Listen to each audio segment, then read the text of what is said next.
Ah voilà, merci beaucoup. Nous avons déjà découvert ces dernières semaines, dans notre suite de messages sur le Saint-Esprit, que le Saint-Esprit est lui-même pleinement Dieu, qui fait partie de l'identité du Dieu un, Père, Fils et Saint-Esprit. Nous avons aussi vu que le Saint-Esprit est le représentant personnel du Père et du Fils en nous, qui fait que nous sommes adoptés comme enfants de Dieu, accueillis en Jésus-Christ, au sein de Dieu, comme membres de la famille de Dieu, membres humains de la famille de Dieu. Et puis on a aussi, à l'occasion du jeûne fédéral, vu ensemble que on pourrait utiliser l'image d'une lampe frontale pour montrer comment le Saint-Esprit est aussi quelqu'un qui nous guide, qui nous fait voir telle situation, telle réalité avec la lumière de Dieu. Et il nous aide à discerner ce qui est juste et bon aux yeux de Dieu. Et nous avons pris l'exemple aussi, on peut lui demander, après avoir lu toute la documentation, comment voter, par exemple, qui nous aide vraiment à décider selon ce qui est bon.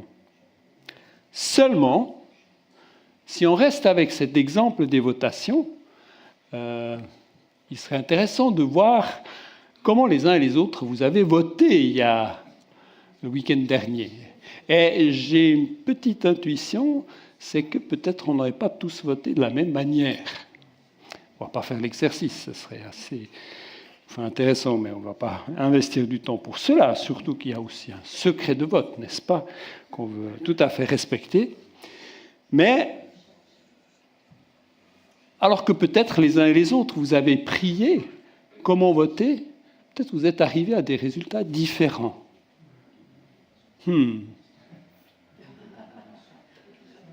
Je crois qu'autant qu'on peut demander le secours de Dieu, nous n'allons pas toujours voir les mêmes situations de la même manière.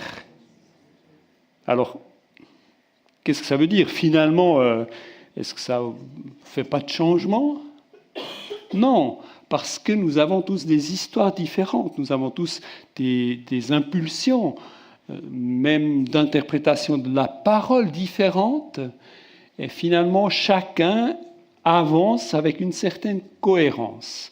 Et c'est à cause d'une certaine cohérence que nous pouvons les uns et les autres avoir et qui n'est pas forcément la même pour chacun, tout en croyant au même Seigneur, que ça vaut la peine de continuer à cheminer main dans la main avec le Seigneur. Notre compréhension des choses peut varier, peut être différente. J'aimerais donner une illustration encore pour cela. Avec plusieurs autres, mon épouse et moi avons pu aller samedi dernier, donc il y a 10 jours, au 70e anniversaire de l'organisation chrétienne Porte Ouverte à Yverdon, qui a trouvé, comme ils l'ont marqué sur le site, il y a eu un certain engouement pour cette journée des 70 ans. Porte Ouverte est une organisation qui s'engage envers les chrétiens persécutés. Il y a dans le monde environ 380 millions de chrétiens persécutés. Il y a d'autres organisations aussi qui travaillent en faveur des chrétiens persécutés. Et il y a eu des témoignages saisissants et en même temps qui font des fois froid dans le dos.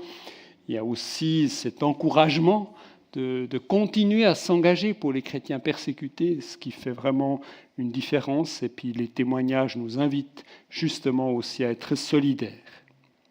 Parmi de nombreuses connaissances et amis que nous avons eu l'occasion de revoir, il y a eu beaucoup de monde. C'était une belle occasion aussi de voir des gens qu'on n'a plus vus depuis longtemps.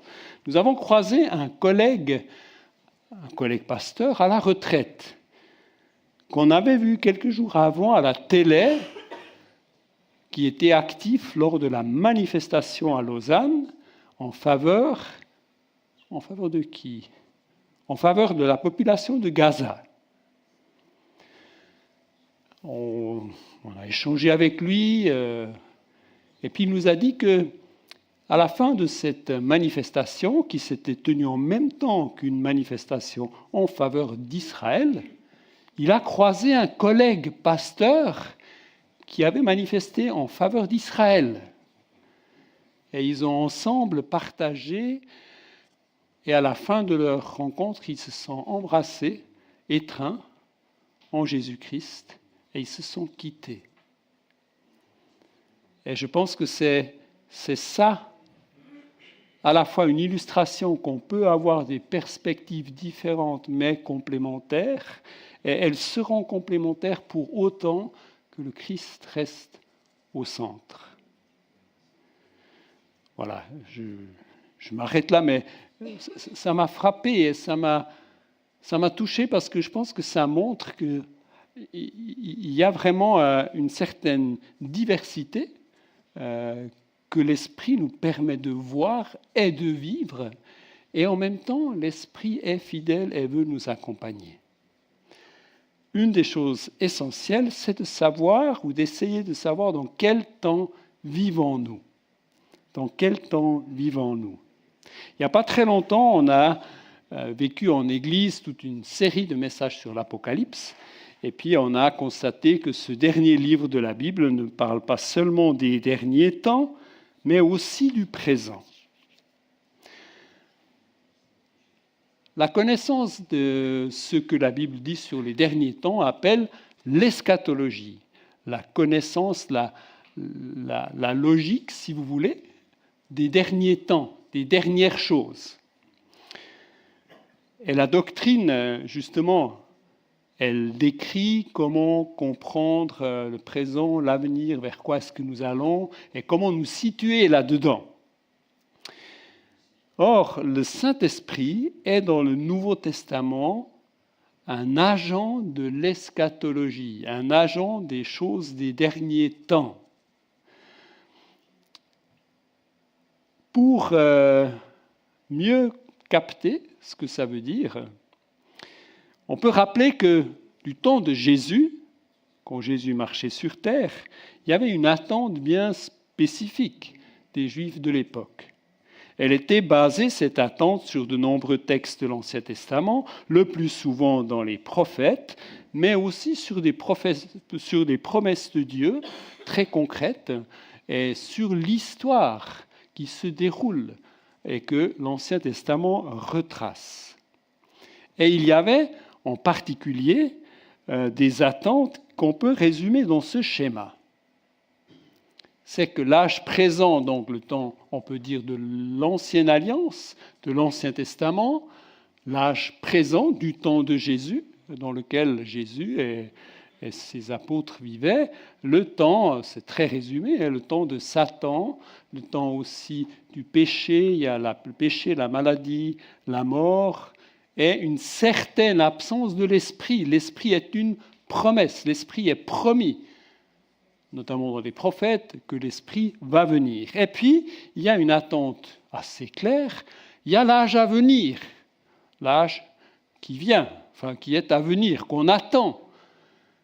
L'âge à venir, le royaume de Dieu, assez clairement, d'après, si on regarde les différentes prophéties, et c'est le temps de Dieu qui va venir. Il y aura la justice, il y aura la plénitude, il y aura la résurrection, et il y aura l'Esprit, le don de l'Esprit. Là encore, vous connaissez probablement les prophéties principales à ce sujet-là.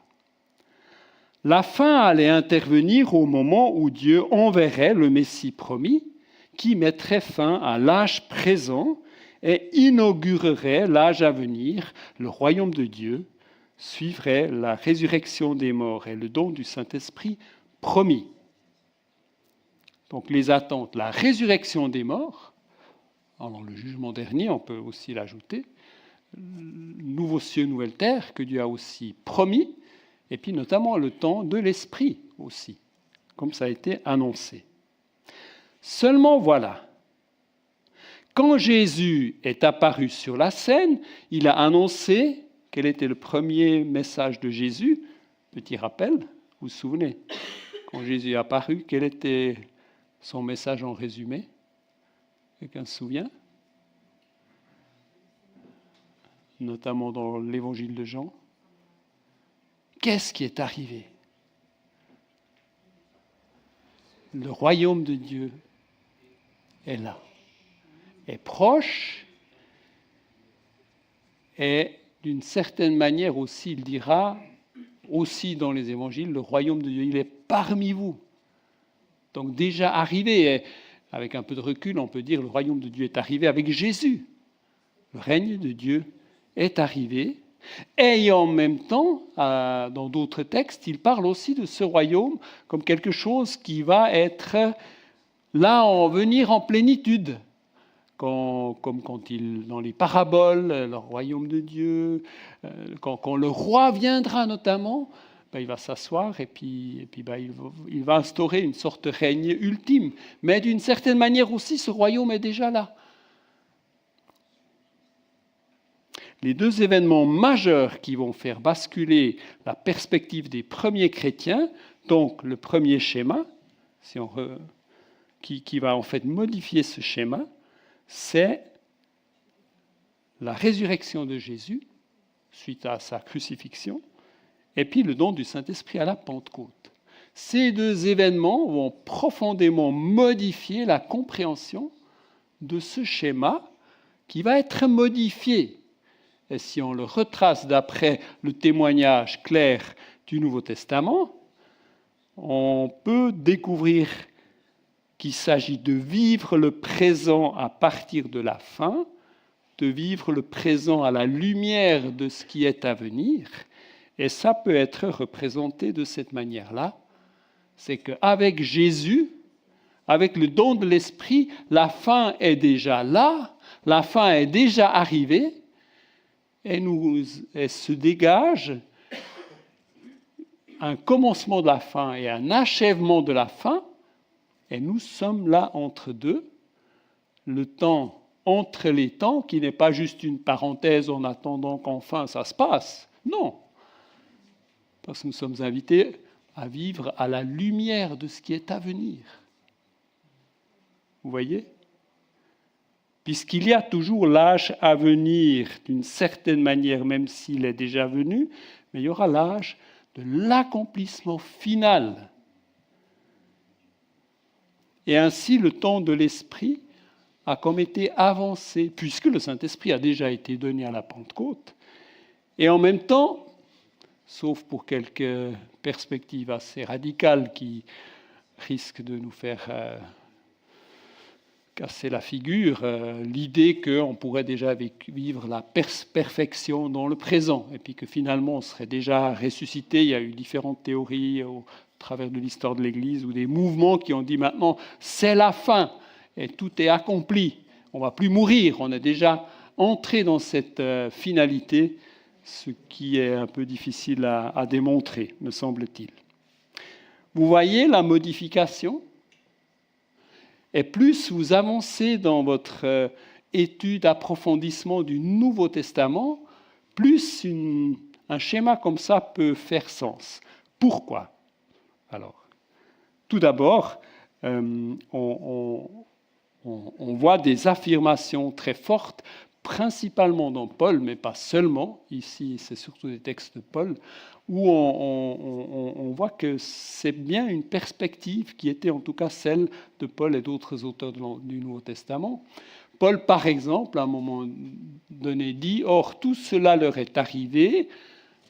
Il parle de ce qui est rapporté de l'Ancien Testament dans l'histoire d'Israël, à titre d'exemple, et a été écrit pour nous avertir, nous, sur qui la fin des temps est arrivée. Nous, sur qui la fin des temps est arrivée. Si vous avez peur d'Apocalypse, Apocalypse now. Hein. Enfin, non. Voilà, non. Un autre texte. Car l'amour du Christ nous presse, nous qui avons discerné ceci, un seul est mort pour tous. Donc tous sont morts. Tous sont morts. Et s'il est mort pour tous, c'est afin que les vivants ne vivent plus pour eux-mêmes, mais pour celui qui est mort et s'est réveillé pour eux. C'est comme s'il disait, Christ est mort pour vous, il est ressuscité pour vous, donc vivez avec les bénéfices du Christ, avec ce que Christ nous a apporté, vivez comme des gens qui goûtent déjà d'une certaine manière à la résurrection. Il ne dit pas vous êtes ressuscités, oui, il dit à un moment donné vous êtes ressuscités avec Christ. Donc vivez par l'Esprit en nouveauté de vie. Un autre texte dit « Car le présent ordre des choses va vers sa fin ». Donc il s'agit de s'adapter en fonction de ce qui est à venir, de la finalité. Et encore, vous connaissez peut-être ce texte particulièrement aussi, ainsi si quelqu'un est uni à Christ, il appartient à une nouvelle création. Il ne dit pas il appartiendra à une nouvelle création, il appartient à la nouvelle création. À une nouvelle création, les choses anciennes sont passées, voici les choses nouvelles sont venues, ou selon la traduction, sont déjà là. L'avenir est déjà là. Et peut-être la manière la plus précise d'illustrer cela, c'est quand Paul notamment et d'autres auteurs du Nouveau Testament parlent du salut, d'une manière, par exemple dans cette prière qu'on a partagée dimanche dernier pour le culte de louange, Paul peut parler du salut comme quelque chose de déjà accompli, mais dont la pleine dimension reste à venir. Ainsi, en Éphésiens 1, 7 à 10, il dit « En lui, en Jésus-Christ, nous avons la rédemption par son sang, le pardon des fautes, selon la richesse de sa grâce, qui nous a octroyé abondamment en toute sagesse et intelligence. » Nous avons la rédemption. Mais il peut aussi dire, quand il parle de l'Esprit, « En lui, en Christ, vous aussi, après avoir entendu la parole de la vérité, la bonne nouvelle de votre salut, en lui, vous êtes venus à la foi et vous avez été scellés de l'Esprit Saint qui avait été promis et qui constitue l'acompte de notre héritage pour la rédemption de ce qu'il s'est acquis afin de célébrer sa gloire. Pour ce qui est à venir, la pleine réalisation de cette rédemption, de ce salut. Nous sommes déjà sauvés, nous sommes sauvés véritablement, et en même temps nous sommes en route vers le plein accomplissement de ce salut. Ça va ? Vous sentez ce déjà et pas encore ? On pourrait donc compléter le schéma ainsi, il y a le déjà de ce qui est à venir. Nous sommes adoptés, par exemple. Et pourtant, ce que nous serons un jour, adoptés comme filles et fils bien-aimés de Dieu, ce que nous serons un jour, quand nous serons aussi ressuscités, est encore à venir. Et puis, nous ne sommes pas encore dans la perfection. Je n'ai pas besoin de vous faire un dessin à ce sujet-là. Je crois, ainsi, il y a au centre cette réalité, vivre au bénéfice de la croix par la puissance de l'Esprit. Bon, ça c'est des schémas. Comment savons-nous que c'est vrai ? Comment savons-nous que c'est vrai ? Alors il y a différentes réalités. Il y a la puissance de la guérison qui se manifeste. Il y a quelqu'un qui se convertit et dont la vie change, est transformée par la puissance de l'Esprit. Et puis, si on regarde, on va couvrir aussi ces éléments-là dans la suite, il y aura d'autres messages encore, bien sûr, mais actuellement, c'est le Saint-Esprit qui reste central dans cette réalité de ce monde nouveau qui est déjà là. C'est lui qui le réalise. Abba Père. Et le Saint-Esprit est présenté sous 3 images dans les lettres de Paul. Si on se tient à lui, Paul ne parle jamais du Saint-Esprit comme ce torrent de vie nouvelle. Il parle de la vie nouvelle, mais il n'utilise pas l'imagerie de l'eau. Pourquoi ? Je ne sais pas. Il utilise 3 autres images qui sont peut-être qui peuvent bien nous parler aujourd'hui. Tout d'abord, il y a le Saint-Esprit comme acompte de notre héritage. Et on peut voir par exemple ce texte dans Éphésiens 1, qui est de la même prière où l'Esprit Saint, qui a été promis, qui nous a été donné, nous sommes scellés par l'Esprit Saint, et cet Esprit constitue l'acompte de notre héritage pour la rédemption de ce qu'il s'est acquis, Dieu, afin que nous célébrions sa gloire. L'acompte. Qui d'entre vous a déjà payé un acompte ? Moi, si jamais. Quelqu'un aimerait dire pourquoi ? Est-ce que ça signifiait ?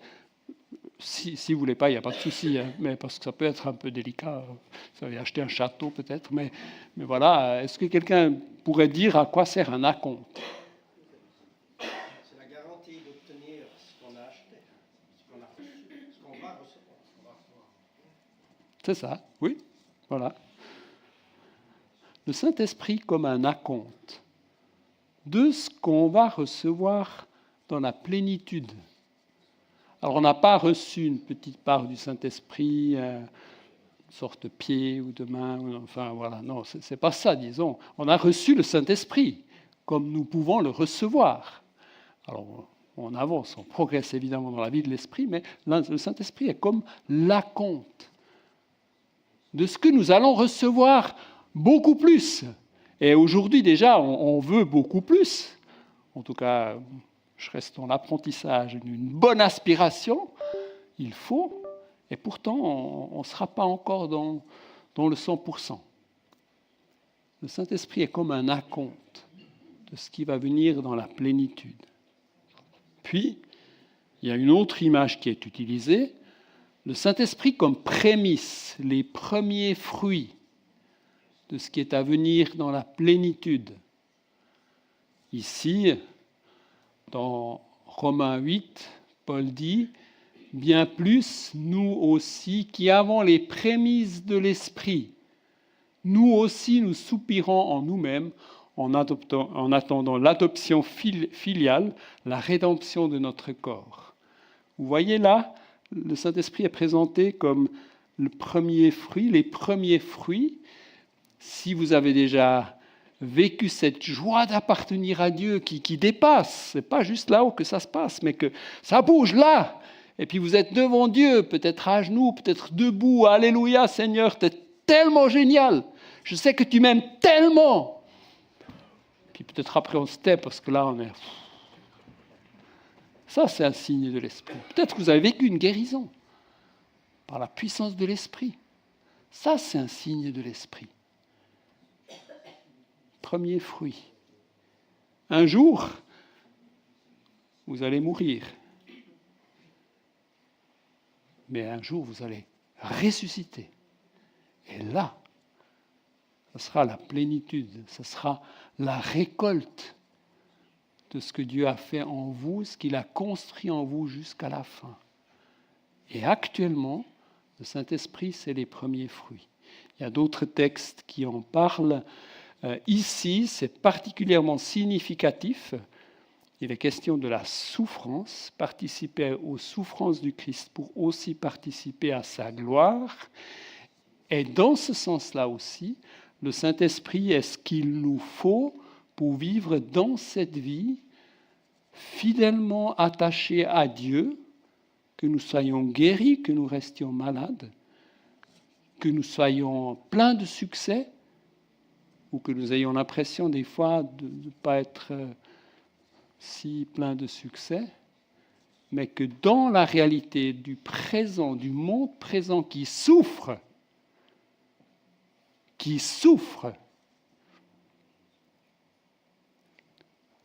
nous restions dans l'espérance, dans l'engagement, dans l'amour. Les prémices. Et puis, il y a le sceau du Saint-Esprit.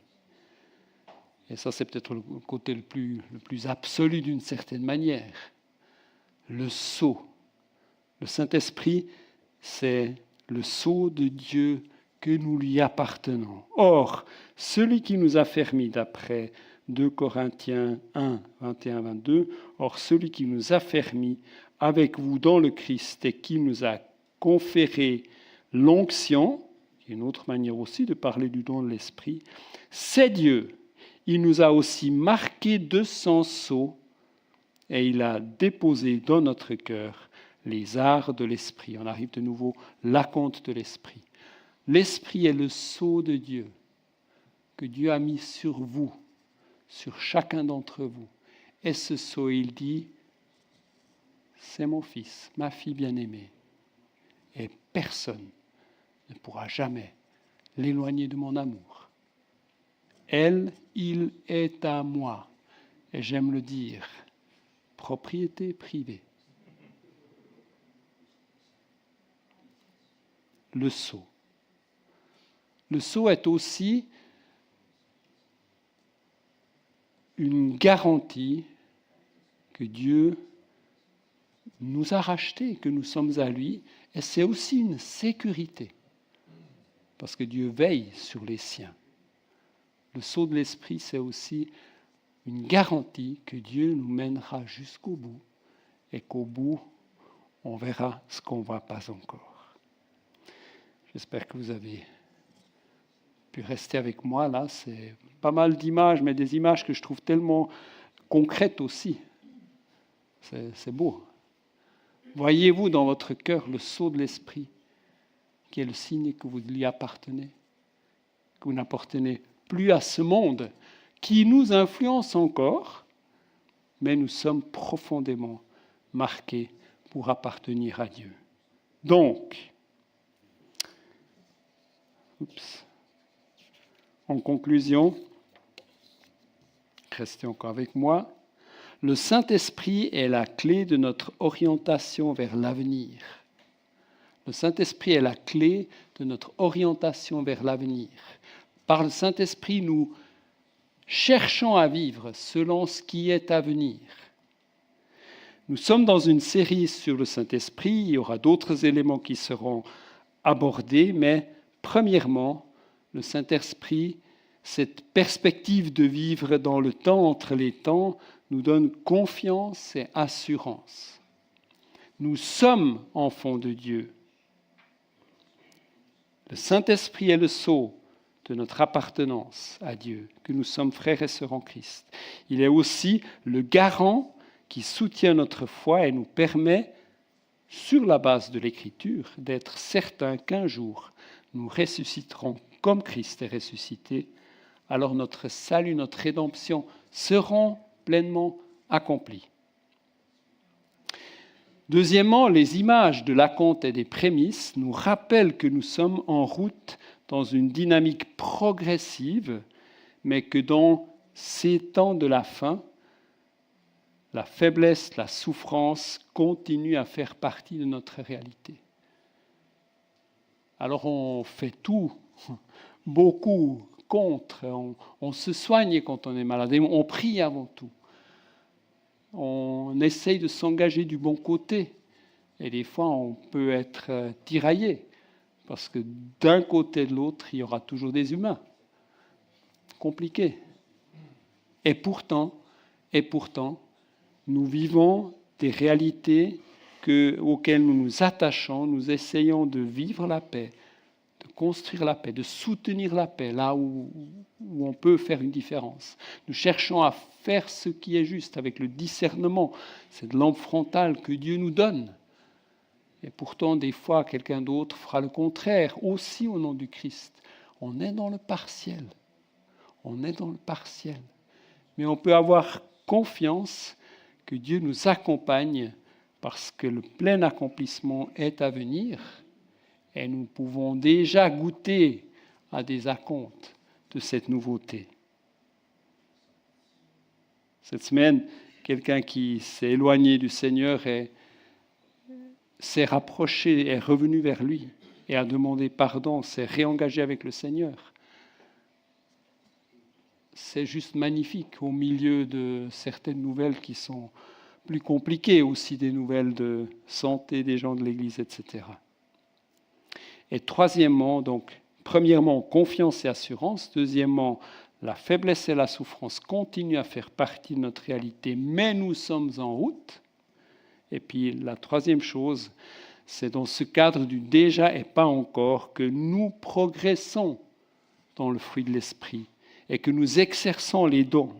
Tout ceci sous l'autorité de notre Seigneur, le Seigneur ressuscité, mais qui porte dans son corps nouveau encore les signes de la croix.